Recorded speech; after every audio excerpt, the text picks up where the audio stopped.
I'm Tom Stewart, the Executive Director of the National Center for the Middle Market at The Ohio State University Fisher College of Business, with the latest data from the Middle Market Indicator for the third quarter of 2017.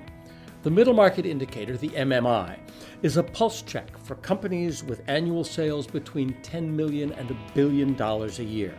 This is the middle market. It accounts for about a third of private sector employment and private sector GDP. A third comes from companies that are smaller, a third from companies that are larger. The third quarter data were collected in the first half of September 2017. The Middle Market Indicator for the third quarter of 2017 shows very strong revenue growth, 7.0% on an annualized basis, which is solidly above the 6.6% average we've seen over the last 5+ years. It is also, once again, well above the growth performance of the big companies in the S&P 500. The gains were widespread. 68% of middle market companies said that their overall performance improved. That's the second highest number we've seen there, while only 5% reported deteriorating results, which is the lowest number we've seen. Which companies grew the most? In terms of industry, you look at healthcare, financial services, and business services. All three of them topped the charts in terms of top-line growth. And all three of them are service sector industries with complex, hard-to-deliver services. Also in the service sector, you find retail, and their growth sagged. It was just 3.2%, only a third as much as growth in healthcare and financial services, and also a big drop from what we saw only a quarter ago.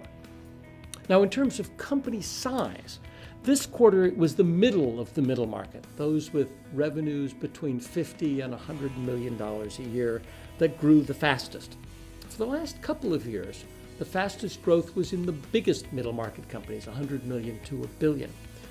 But for now, at least, it looks like the fullbacks are taking a breather and the halfbacks are carrying the ball.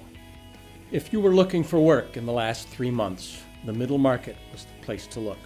The third quarter middle market indicator for 2017 shows remarkable 6.4% employment growth on an annualized basis.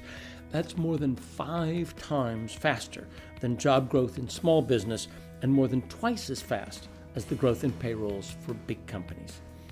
There are a few curious numbers when you compare job growth to revenue growth. First, retail. Though retailers' top lines grew at just 3.2% annually, their employment rose just over 9%, almost 3 times faster. That's obviously not a sustainable number, so either sales are going to rise or employment gains will slow. We double-clicked on the retail jobs number and found that a lot of hiring in that industry is in IT and also marketing and sales. It looks like middle market retailers are building up e-commerce muscle. We also found that the biggest companies were the biggest hirers, although as with retail, they were not the biggest growers. It's not clear what to make of that. My own guess is that they've been playing catch-up after a year in which their employment lagged well behind their top-line growth.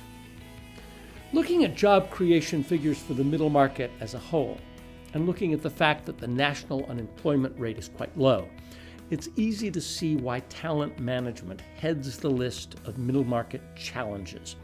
Our numbers show that nearly 4 out of 10 middle market executives say that a lack of talent is constraining their company's growth. This quarter, we asked them what they're doing to enhance what's called the employee value proposition. That's the whole set of reasons why it's worth coming to work for a given company. With the labor market tight, employers are adding to that value proposition. They're 3 times more likely to say they're adding a benefit, for example, than to say they're reducing benefits. And in each of 3 categories, pay, training, and flex time, about 40% of companies say they're going to sweeten the pot. They're also paying increasing attention to employee wellness programs, a potentially valuable emerging benefit. What can we say about the future? The third quarter MMI gives several forward-looking indicators. The first is what executives say they would do if they had an extra dollar of revenue.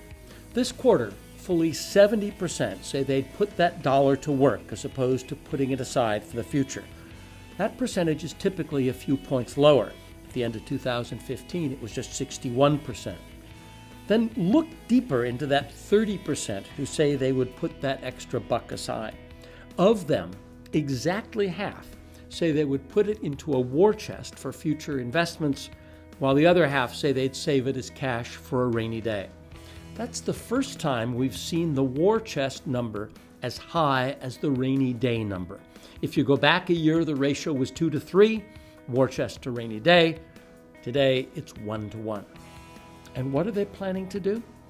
IT is claiming the biggest share of capital spending, but we're also seeing substantial increases in the percentage of companies who say they will make an acquisition, who say they will open new domestic markets, who say they will open new international markets, and who say that they will invest in new plant and equipment. The overall picture in sum is quite bullish. Strong growth, very strong employment growth, a robust appetite for investment. Companies also say that their new order pipeline is strong.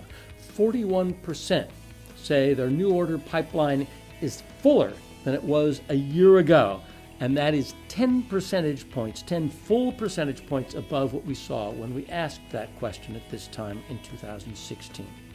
And the lowest number on record, just 8%, say that new orders are coming in more slowly than they were at this time last year. It's no wonder that economic confidence is high. 88% say they're confident in their local economy. That's a new record. 84% in the national economy and 74% in the global economy. Now, the economic expansion that started in June of 2009 is now, in October 2017, exactly 100 months long. That makes it the third longest expansion in U.S. history. One day the worm will turn. Worms always turn. But as we look back, it's clear that the middle market has been the most important driving force in this expansion. And for now at least, middle market executives are looking forward to the end of the year and beyond with high expectations and solid investment plans.